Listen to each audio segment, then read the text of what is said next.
तो मेरी जान मल्टीवर्स ऑफ मैडनेस का नशा अब धीरे धीरे कम होता जा रहा है। ऐसे में सुपर फैंस के लिए नेक्स्ट एलएसडी है थोर लव एंड थंडर। अब ऐसा नहीं है कि मल्टीवर्स ऑफ मैडनेस के सारे सवाल खत्म हो गए हैं, उसके बारे में बातें होती रहेंगी, हैंगओवर बाकी है भी। वैसे मैं इस मूवी को मल्टीवर्स ऑफ मैडनेस नहीं कहूंगा यार, आज के बाद डॉक्टर स्ट्रेंज 2 ही कहूंगा। मल्टीवर्स तो था ही नहीं घंटा। लेकिन जब बात लव एंड थंडर की हो एंड उसमें गार्डियंस इंक्लूड ना हो तो कैसे बात बनेगी। एंड अगर गार्डियंस की बात हो और गमोरा का ख्याल दिल में ना आए, ऐसा कैसे हो सकता है। अब अगर हम अपनी गमोरा का कैरेक्टर प्ले करने वाली एक्ट्रेस जोए सल्डाना के ऑफिशियल इंस्टाग्राम अकाउंट के रिसेंट पोस्ट पे ध्यान दें तो हमें पता चलेगा कि वो रिसेंटली फिर से गमोरा के अवतार में नजर आई थी। और हाल ही में जेम्स गन ने भी अनाउंस किया है कि गार्डियंस ऑफ द गैलेक्सी 3 की शूटिंग पूरी हो चुकी है। तो इसका सीधा सा मतलब है कि गमोरा हमें गार्डियंस ऑफ द गैलेक्सी 3 में दिखाई देने वाली है। बट सवाल ये आता है कि लव एंड थंडर के दौरान गमोरा कहाँ है। तो यहाँ पे हम अपनी 2023 की मेन टाइमलाइन वाली एंड 2014 की पुरानी टाइमलाइन वाली दोनों ही गमोरा को कंसीडर करेंगे। तो चलो इस वीडियो में हम 5 मोस्ट पॉपुलर फैन थ्योरीज को टटोलते हैं एंड ये जानने की कोशिश करते हैं कि मेरी गमोरा आखिर है कहाँ। Number 1, trapped in soul world. अब जो सबसे पॉपुलर फैन थ्योरी है वो ये कहती है कि एमसीयू की डेथ क्योंकि परमानेंट डेथ नहीं है, जो कि अब हम मून नाइट सीरीज में देख ही चुके हैं। लोग मर के भी वापस से जिंदा हो सकते हैं, वो भी कहीं कहीं बार। तो अपनी मेन टाइमलाइन वाली गमोरा के वापस से जिंदा होने के चांसेस भी बढ़ जाते हैं। एंड क्योंकि हमने इन्फिनिटी वॉर में थैनोस के स्नैप के बाद ये देखा था कि थैनोस की मुलाकात सोल वर्ल्ड में लिटिल गमोरा से होती है, तो इट माइट पॉसिबल कि अभी भी गमोरा सोल वर्ल्ड में ही कहीं पे फंसी हो। एंड ऐसा हो सकता है कि पीटर क्विल किसी तरह से उसको सोल वर्ल्ड से वापस लाने में कामयाब हो पाए। वैसे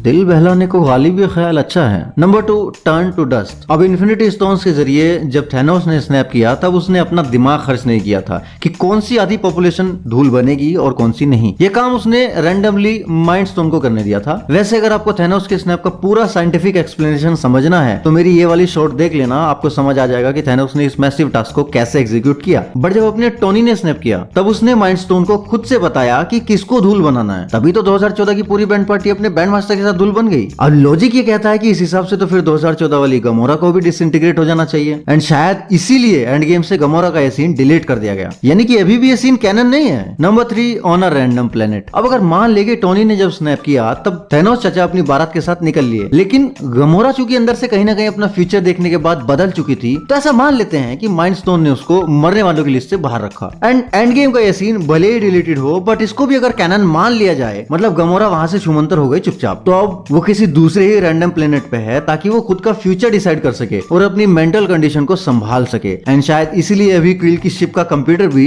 गमोरा को सर्चिंग मोड पे दिखा रहा है, ना कि डेड। नंबर 4, आयशा कैप्चर्ड है। अब गार्डियंस ऑफ द गैलेक्सी 2 के पोस्ट क्रेडिट सीन में हमने देखा था कि सोवेरियंस की रानी आयशा ने गार्डियंस से बदला लेने के लिए एक आर्टिफिशियल बीइंग एडम वॉरलॉक को बनाया है। एंड हमें यह भी पता है कि गार्डियंस ऑफ द गैलेक्सी 3 में एडम वॉरलॉक दिखाई देने वाला है, विच मींस आयशा बेबी भी वापस आ रही है। तो चूंकि एक बार को हमने मान लिया कि 2014 वाली गमोरा एंड गेम के बैटल से निकलने में कामयाब रही, तो चूंकि उसकी मेंटल कंडीशन अभी परफेक्ट नहीं है, वो चीजों को अभी तक ठीक से समझ नहीं पा रही है एंड इसी चक्कर में वो आयशा के हाथ लग जाती है। अब 2014 वाली गमोरा थोड़ी जानती है आयशा कौन है, तो ऐसा हो सकता है कि गार्डियंस एंड आयशा के बीच गमोरा को लेकर कोई सौदेबाजी हो आगे चल के, हू नोस। Number 5, multiversal variant. अब चूंकि हमने लोकी एंड डॉक्टर स्ट्रेंज 2 देख ली है, मतलब मल्टीवर्स ऑफ मैडनेस देख ली है, एंड हमें पता है कि एक ही बंदे के कई सारे वेरिएंट्स हो सकते हैं, तो ऐसा भी हो सकता है कि गमोरा हमें इन फ्यूचर किसी अलग ही वेरिएंट के रूप में दिखाई दे। मल्टीवर्स की बकचोदी में कुछ भी हो सकता है, भले वो ना हो जो हम चाहते हैं, लेकिन वो तो हो ही सकता है जो भागी बाबा चाहते हैं। अब तुम लोग कमेंट्स में बताओ कि तुमको क्या लगता है गमोरा इस वक्त कहाँ पे है। तुम लोग अपनी फैन थ्योरी शेयर करो, जल्दी जल्दी लिख डालो, हो सकता है कि तुम्हारी ही बात सच साबित हो जाए। कम से कम तुम वापस कमेंट करके बाद में ये तो बोल सकोगे कि तुम्हारी बात सच साबित हो गई। बाकी इस वीडियो को लाइक एंड शेयर करना ना भूले एंड अगर अपने दिल की कोई बात मुझसे करनी है तो आ जाओ इंस्टाग्राम पे, वरना मैं मिलता हूँ नेक्स्ट वीडियो में। तब तक के लिए सायोनारा।